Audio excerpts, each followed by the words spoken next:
오늘 우리에게 주시는 하나님 말씀은 잠언 15장 16절에서 33절 말씀입니다. 가산이 적어도 여호와를 경외하는 것이 크게 부하고 번뇌하는 것보다 나으니라. 채소를 먹으며 서로 사랑하는 것이 살진 소를 먹으며 서로 미워하는 것보다 나으니라. 분을 쉽게 내는 자는 다툼을 일으켜도 노하기를 더디하는 자는 시비를 그치게 하느니라. 게으른 자의 길은 가시 울타리 같으나 정직한 자의 길은 대로니라. 지혜로운 아들은 아비를 즐겁게 하여도 미련한 자는 어미를 업신여기느니라. 무지한 자는 미련한 것을 즐겨하여도 명철한 자는 그 길을 바르게 하느니라. 의논이 없으면 경영이 무너지고 지략이 많으면 경영이 성립하느니라. 사람은 그 입의 대답으로 말미암아 기쁨을 얻나니 때에 맞는 말이 얼마나 아름다운고. 지혜로운 자는 위로 향한 생명길로 말미암음으로 그 아래에 있는 수호를 떠나게 되느니라. 여호와는 교만한 자의 집을 허시며 과부의 지게를 정하시느니라. 악한 꾀는 여호와께서 미워하시나 선한 말은 정결하니라. 이익을 탐하는 자는 자기 집을 해롭게 하나 뇌물을 싫어하는 자는 살게 되느니라. 의인의 마음은 대답할 말을 깊이 생각하여도 악인의 입은 악을 쏟느니라. 여호와는 악인을 멀리하시고 의인의 기도를 들으시느니라. 눈이 밝은 것은 마음을 기쁘게 하고 좋은 기별은 뼈를 윤택하게 하느니라. 생명의 경계를 듣는 귀는 지혜로운 자 가운데에 있느니라. 훈계받기를 싫어하는 자는 자기의 영혼을 경히 여김이라. 견책을 달게 받는 자는 지식을 얻느니라. 여호와를 경외하는 것은 지혜의 훈계라. 겸손은 존귀의 길잡이니라.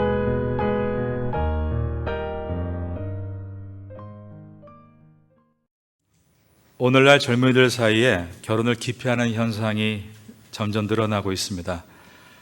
그들이 결혼을 기피하는 이유를 말할 때 가정을 꾸릴 만한 경제적 준비가 되지 않았다라고 말을 합니다. 결혼을 하고 나서 출산을 기피하는 현상도 점점 늘어나고 있습니다. 우리나라 출산율은 작년 총 신생아 숫자가 24만 7천 명에 그쳤습니다. 옛날에 비하면 3분의 1 수준으로 떨어진 상태입니다. 그리고 더 줄어가고 있습니다. 부부들이 자녀 출산을 기피하는 이유를 말할 때도 마찬가지 이유를 이야기합니다. 자녀를 기를 만한 경제적 준비가 되지 않았다라고 말을 하는 것입니다. 모두가 돈에 대한 걱정입니다. 오늘 본문의 첫 절은 이러한 문제에 대해서 하나님께서 대답해 주시는 내용입니다. 오늘 본문의 첫 절인 잠언 15장 16절을 보겠습니다. 가산이 적어도 여호와를 경외하는 것이 크게 부하고 번뇌하는 것보다 나으니라. 번뇌한다는 뜻은 크게 고민한다는 뜻입니다. 이것은 돈이 없어서 번뇌한다기보다 돈에 매여서 번뇌한다는 뜻입니다. 돈이 많고 적음의 문제가 아니라 돈에 생각에 매여 있는 것이 문제임을 말씀하고 있습니다. 우리의 의식주를 해결하기 위해서 돈은 분명 필요합니다. 우리의 거주지도, 학업도, 그리고 여가 활동도 경제적 여건에 따라서 제한을 받는다는 것은 분명합니다.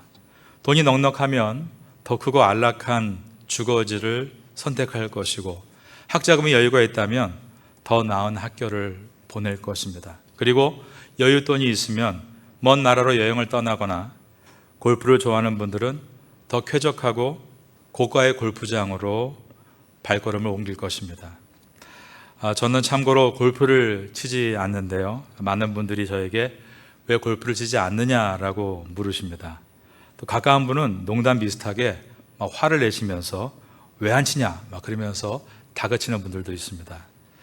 제가 골프를 치지 않는 이유는 제가 목회자이기 때문에 그런 마음을 갖고 있습니다. 근데 이 말이 목사는 절대 골프를 치지 않아야 된다, 그런 생각을 갖고 있는 것은 결코 아닙니다. 저는 제 주변의 목사님들이 건강을 지키기 위해서 태국에서 골프를 치시면 참 좋겠다는 마음을 늘 갖습니다. 그리고 저에게 성도님들이 함께 골프를 치러 가신다고 할 때 제 마음이 참 좋습니다. 이왕에 가신 것 서로 또 막 이기려고 공만 보지 말고 하늘도 보고 구름도 보고 그렇게 주님이 주신 시간을 누리고 대자연을 맛보고 돌아오기를 저는 바라고 있습니다. 제가 골프를 치지 않는 이유는 목회자로서 저 나름대로 뭔가 스스로 작정을 한 것이 있어서 그런 것일 뿐, 제가 안 한다고 해서 그것이 틀리다고 말할 수는 절대 없습니다. 제가 운동을 아예 귀찮아서 안 한다 그렇게 또 걱정하실 것 같은데 저 운동 많이 합니다. 집에 런닝머신도 있고 오늘도 새벽 일찍이 설교 준비 마치고 아침 6시부터 또 런닝머신에서 운동하고 왔습니다. 돈이 많다면 몸이 아플 때 보다 좋은 의료시설에서 치료받고 싶어 할 것입니다. 돈이 없음으로 인해서 가족이 떨어져 사는 아픔도 겪을 때가 있습니다. 성도이기 때문에 돈에 매이지 않는다? 그것이 쉽지 않다는 것을 우리는 현실에서 날마다 경험하게 됩니다. 어쩌면 지난 한 주간 동안도 매일매일 그것이 사업의 문제이건 가족의 문제이건 돈에 매여 살다가 오늘 이 자리에 앉아 있는지도 모르겠습니다. 그런데 지난 날을 돌아보면 하나님은 분명 우리를 먹이셨고 입히셨고 돌보아 주셨습니다. 지난 날을 돌아보면 재정에 대해서 하나님께 감사할 것밖에 없습니다. 그때 내가 직장을 옮긴 것도 처음에는 고난인 것처럼 보였지만 하나님의 축복이었고, 자녀들이 그 학교에 들어갔던 것도 결국은 하나님께서 나의 자녀를 나보다 더 잘 아셔서 나의 자녀를 훈련시키시고 인도해 주신 것이다 라는 주님의 축복을 돌아보게 됩니다. 심지어 내 몸에 병이 발견된 것도 그때는 정말 고통스럽고 괴로웠지만 시간이 지나고 나니 오히려 건강에 대해서 자만해하지 않고 몸을 관리할 수 있는 것에 있어서 철이 드는 모습을 보며 이것이 축복이었음을 돌아보게 되는 것입니다. 그런데 미래를 보는 것에 있어서는 돈에 대한 염려, 이 번뇌가 쉽게 사그러들지 않습니다. 그래서 옳지 않은 불법적인 부정적인 돈에도 관심을 갖게 됩니다. 16절에서 크게 부하고 번뇌하는 것보다 나으니라. 여기서 크게 부하고는 부정적인 표현입니다. 불법적인 안 좋은 방법으로 모은 돈들을 말합니다. 우리가 해야 될 일은 가계부를 펴놓고 차변과 대변, 자금의 유입과 자금의 사용에 있어서 투명한가, 하나님 보시기에 정직하게 한 달을 살았는가를 살펴보는 일입니다. 그리고 불이한 부분이 발견됐을 때는 수정할 수 있는 용기가 있어야 합니다. 인간은 누구나 돈에 대한 걱정이 있습니다. 걱정의 반대면은 돈에 대한 욕심입니다. 그래서 욕심에 의해 잘못된 판단을 내릴 때가 많습니다. 그러므로 가계부를 펴는 시간은 또 하나의 경건의 시간으로서 내가 욕심에 의해 잘못 사용한 부분은 없는지, 그리고 바르게 사용한 부분은 무엇이었는지를 살펴보는 시간입니다. 바르게 사용한 부분에 대해서는 하나님, 제가 이렇게 사용했습니다 라고 고백하며 하나님의 위로와 칭찬을 얻는 시간이 되고, 바르게 사용하지 않았고 비뚤어지게 기재한 부분에 대해서는 하나님, 제가 또 욕심을 따라 이것이 내 돈이라고 생각했습니다. 제 사역을 위해 사용했습니다. 제가 재정에 대해서 투명할 수 있도록 용기를 주시길 원합니다. 회개하고 용기를 내서 수정해 나아가는 시간입니다.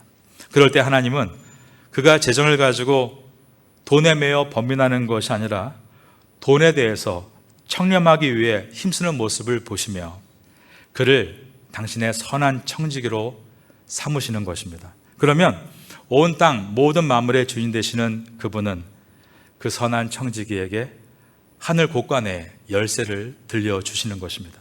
창세기에 나오는 요셉은 우리가 알고 있는 것처럼 비전의 사람이었습니다. 그런데 하나님은 이 비전의 사람을 애굽의 종생활과 감옥 안의 수감 생활을 통해 훈련을 시켰는데 그것은 한 가지, 재정에 대한 훈련이었습니다. 요셉이 종이 되었을 때 주인이었던 보디발은 요셉에게 맡긴 모든 재반일은 하나도 의심을 하지 않았습니다. 왜냐하면 요셉이 맡겨진 모든 일에 재정적으로 투명했기 때문입니다. 요셉이 죄수였을 때 감옥의 간수장은 요셉에게 맡긴 것은 무엇이든지 살펴보지 않았다라고 창세기 39장 23절에 기록되어 있는데, 이 뜻도 요셉이 심지어 불법이 가득한 죄수들이 모인 감옥 속에서도 투명한 행정을 이어나갔다는 뜻인 것입니다. 그가 재정의 투명성에 대해서 약 10여 년의 훈련을 마쳤을 때 하나님은 요셉을 그저 감옥의 간수 자리가 아니라, 혹은 12대장 보디발의 자리 정도가 아니라 곧바로 애굽의 총리로 세우셨고 7년의 기간을 막아낼 수 있는 고관의 열쇠를 그에게 맡기셨습니다. 요셉이 이렇게 할 수 있었던 이유는 아무것도 없는 곳에서도 나는 하나님과 함께 있다, 하나님을 경외하는 마음이었고, 나는 하나님 앞에서 청렴하고 정직해야 된다라는 그의 신념 때문이었습니다. 잠언 15장 16절을 다시 한번 보겠습니다. 가산이 적어도 여호와를 경외하는 것이 크게 부하고 번뇌하는 것보다 나으니라. 지금 현재 가산, 즉 재정이 적을 수 있습니다. 그러나 여호와를 경외하며 정직하게 청지기의 역할을 감당한다면 그에게는 미래의 소망이 있습니다. 왜냐하면 하나님께서 재정의 주인이시고 하나님께서 그를 보고 계시기 때문입니다. 그러나 자신의 방법을 총동원해서 재정을 모으고 있긴 하더라도 그것이 옳은 방법이 아니고 불의한 돈이라면 그것은 모래 위에 세우는 집과 같습니다. 자기의 양심도 그것을 알기 때문에 번뇌하고 있는 것입니다. 18세기 영국의 요한 웨슬레는 당신의 지갑이 회개하기 전까지 당신은 진정으로 회개한 것이 아닙니다 라는 말을 했습니다. 그 당시 영국은 산업혁명으로 그 어느 때보다 가계 재정이 빠른 속도로 늘어나고 있었지만 영국 시민들은 오히려 행복하지 않았고 더 깊은 범민에 쌓이고 하나님과 멀어지고 있었던 것입니다.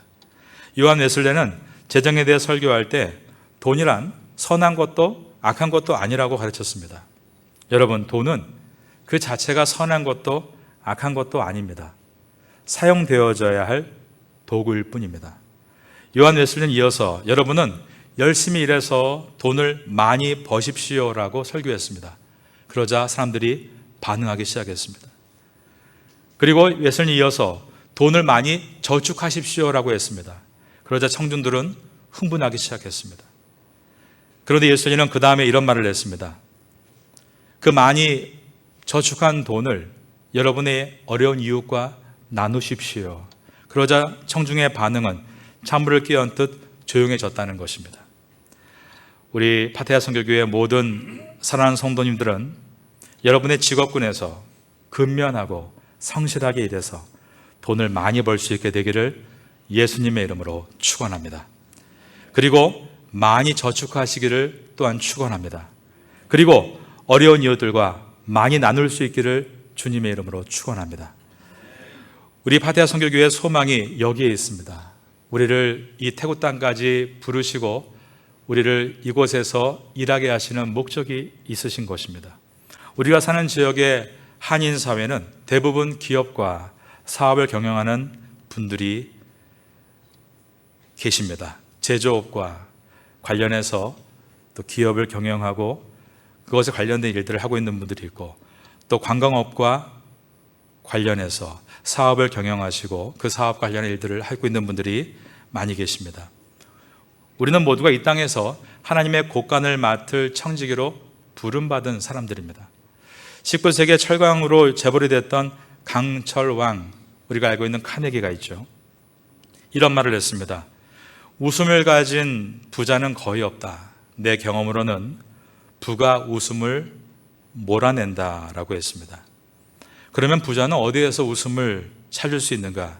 그것은 어려운 이웃과 나눔을 통해서 찾을 수 있다는 것을 그는 일찍 깨달았습니다. 그는 생전에 자신의 전 재산 가운데 90%를 어려운 이웃과 나눈 것으로 유명합니다. 우리가 알고 있는 카네기 재단, 카네기 홀, 그런 많은 활동들을 이어갔던 사람입니다. 카네기는 미국에 있는 전국의 어린아이들의 미래를 위해서 2,500개의 도서관을 지어주었습니다. 그리고 피아노가 없는 8,000개의 교회들에게 오르간을 선물로 보내주었습니다. 그는 죽음 직전에 이런 말을 했습니다. 재산을 저 세상으로 가져갈 수 없습니다. 일생 쌓은 부는 다른 사람들에게 나누어 주어야 합니다.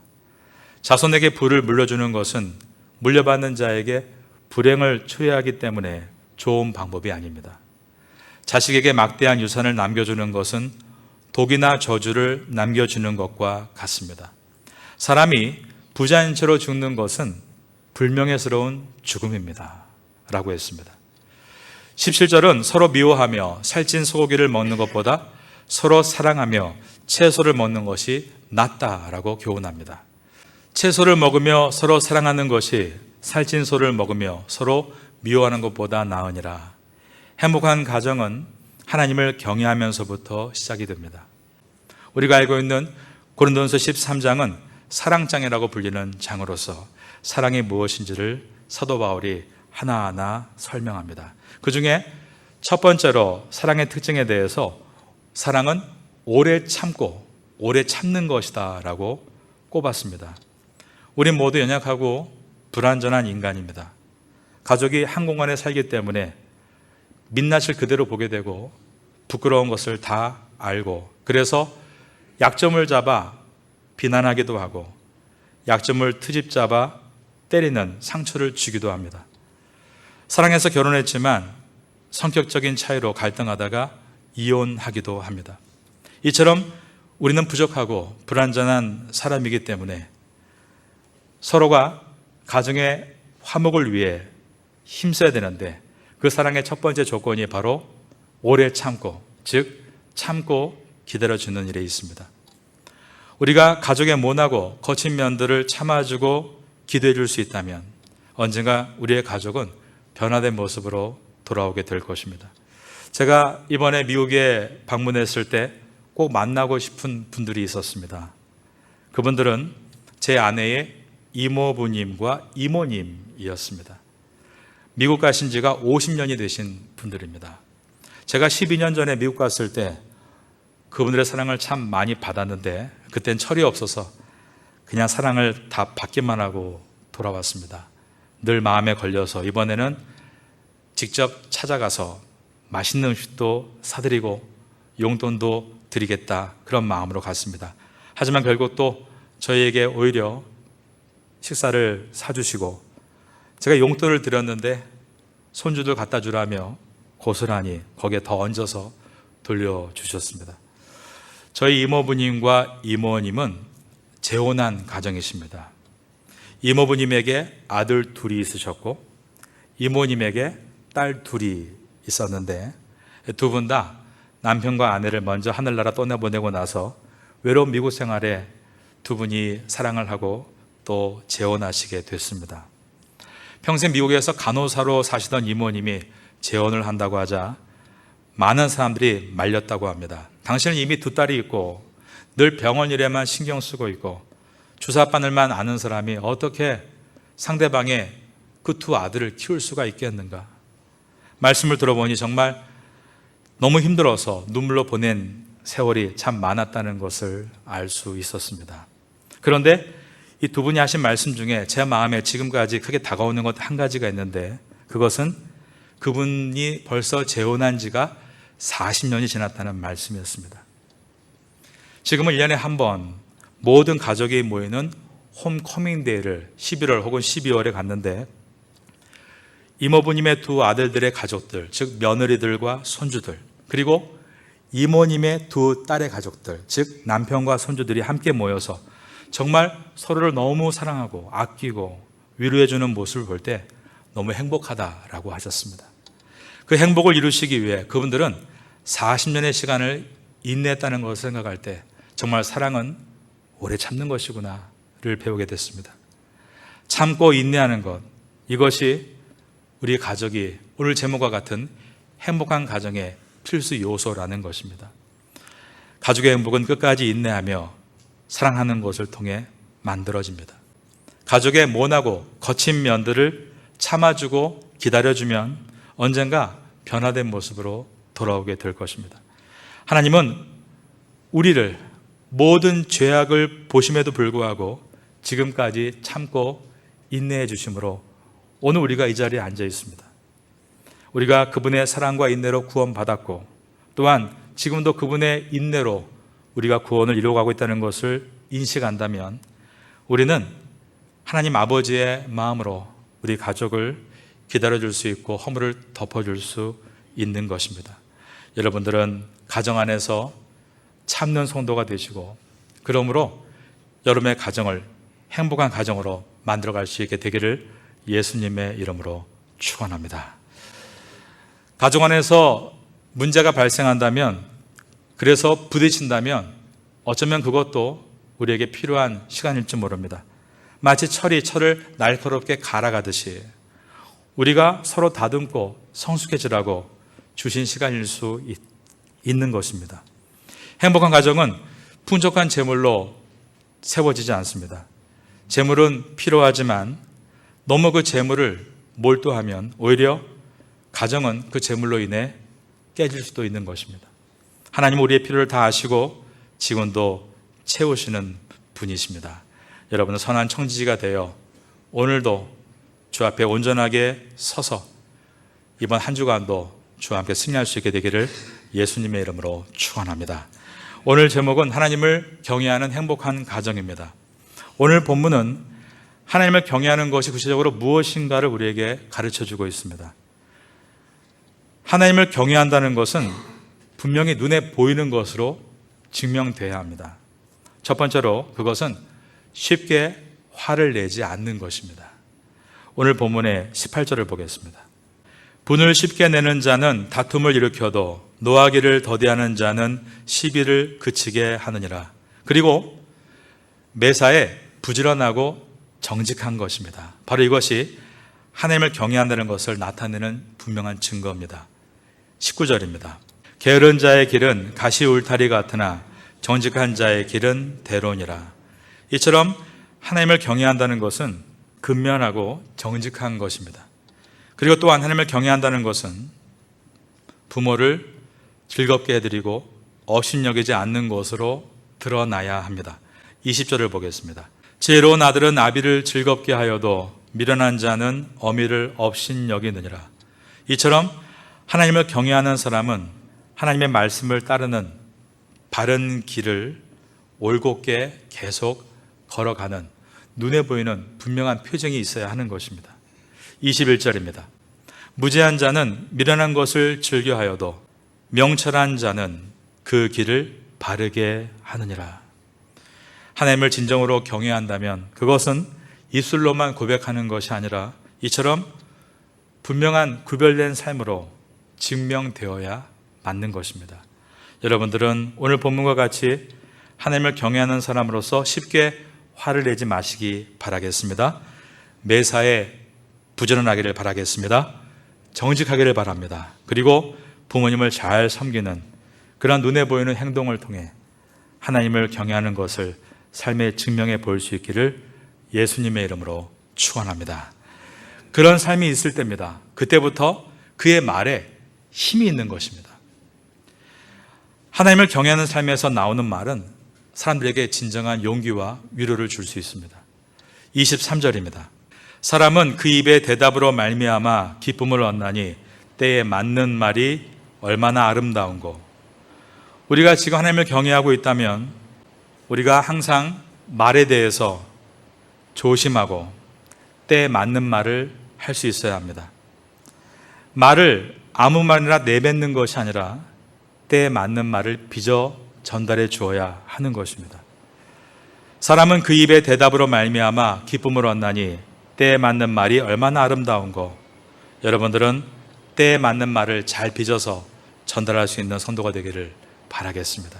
24절입니다.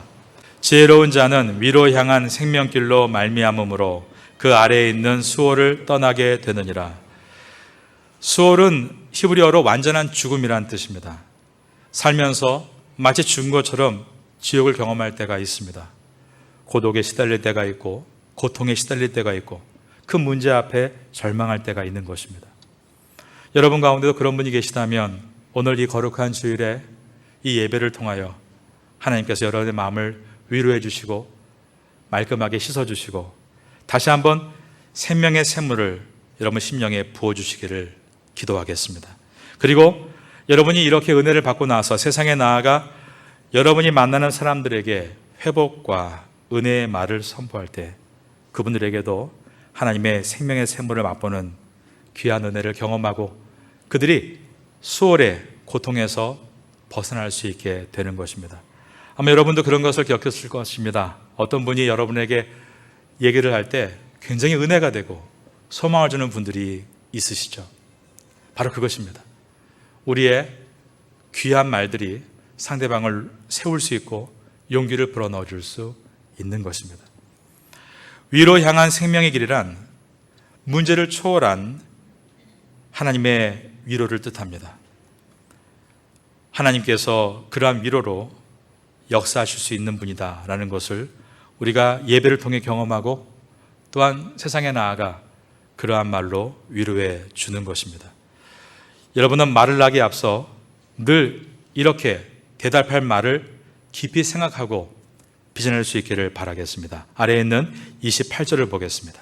의인의 마음은 대답할 말을 깊이 생각하여도 악인의 입은 악을 쏟느니라. 생각하지 않고 말을 쏟아낼 리 없도록 특별히 누군가 이야기하기 전에 먼저 하나님과 이야기하는 기도를 통해 나아갈 때 큰 유익을 얻습니다. 29절입니다. 여호와는 악인을 멀리하시고 의인의 기도를 들으시느니라. 하나님 앞에 기도할 때 우리의 언어를 창조해낼 수 있고 아름답게 빚어갈 수 있습니다. 그리고 나서 밝은 얼굴과 좋은 에너지로 상대방을 만나시기를 바라겠습니다. 30절입니다. 눈이 밝은 것은 마음을 기쁘게 하고 좋은 기별은 뼈를 윤택하게 하느니라. 우리가 얼굴이 예쁘고 안 예쁘고가 아니라 정말 얼굴이 빛나는 사람이 있죠. 그 얼굴에 소망이 있는 그리고 비전이 있는 얼굴을 갖고 있는 사람이 있습니다. 한번 이 시간 고개를 들고 저를 한번 봐주시겠습니까? 여러분들은 모두가 비전이 충만한 얼굴을 갖고 계시는군요. 많이 부럽습니다. 제가 여러분 보면서 늘 은혜를 얻습니다. 우리가 하나님 앞에서 밝은 에너지를 가지고 나아갈 때 또 한 가지 중요한 것은 겸손이다 말씀합니다. 여러분, 겸손이 무엇입니까? 겸손은 첫 번째로 다른 사람의 말을 잘 들어줄 수 있는 것이 겸손입니다. 심지어 그 말이 책망이라 할지라도 귀를 기울일 수 있는 것이 겸손입니다. 31절입니다. 생명의 경계를 듣는 귀는 지혜로운 자 가운데 있느니라. 우리는 먼저 다른 사람의 의견을 잘 듣는 시간을 가져야 됩니다. 내가 보지 못한 것이 분명 있기 때문에 타인을 통해 채울 수 있는 것입니다. 그리고 듣기 싫은 책명도 달게 들을 수 있어야 합니다. 32절에 훈계를 받기를 싫어하는 자는 자기의 영혼을 경히 여김이라. 견책을 달게 받는 자는 지식을 얻느니라 라고 했습니다. 그러므로 우리는 항상 겸손하게 서야 한다. 오늘 본문의 마지막 절인 33절을 보겠습니다. 여호와를 경외하는 것은 지혜의 훈계라. 겸손은 존귀의 길잡이니라. 여러분, 하나님을 경외한다 고백할 때 우리가 중요한 것은 이와 같이 겸손이다라고 말을 하고 있는데, 이 겸손에 대해서 얘기할 때는 세상의 겸손과 우리가 말하는 겸손이 다르다는 것을 먼저 알아야 됩니다. 세상의 모든 철학과 사상에 한결같이 겸손이라는 덕목이 들어 있습니다. 그러나 성경에 말씀하는 겸손은 그러한 세상의 학문과 다른 겸손입니다. 성경에서의 겸손은 하나님에 대한 인식에서부터 시작합니다. 성경에 말하는 겸손은 하나님을 바라보면서 자신을 말씀에 비추는 것을 말합니다. 앤드류 머레이가 겸손을 이렇게 세 가지로 정리해서 말했습니다. 첫 번째, 겸손이란 우리는 피조물인 것을 아는 것이다.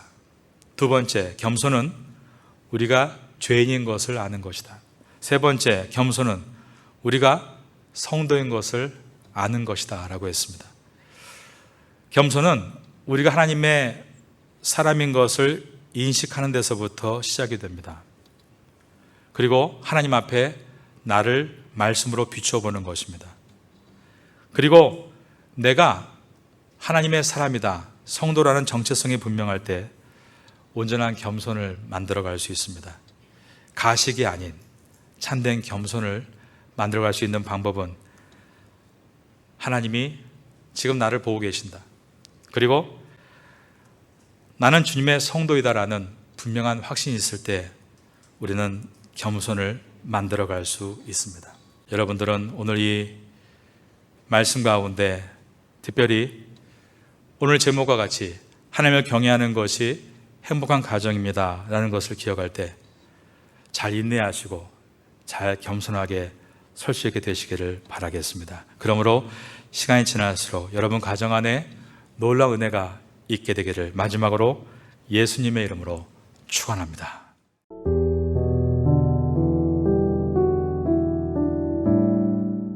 지금은 함께 기도하는 시간입니다. 11월의 기도 제목은 첫째, 새해 하나님께서 주실 교회 비전을 위해. 둘째, 새해 하나님께서 만들어 가실 각 부 및 각 팀 구성을 위해. 셋째, 새해 새롭게 시작하는 교회 학교와 태국 예배부와 장애인부를 위해. 넷째, 새해 하나님께서 인도하실 개인의 가정과 학업과 사업을 위해. 말씀을 붙잡고 기도하는 귀한 시간 되시기를 소망합니다.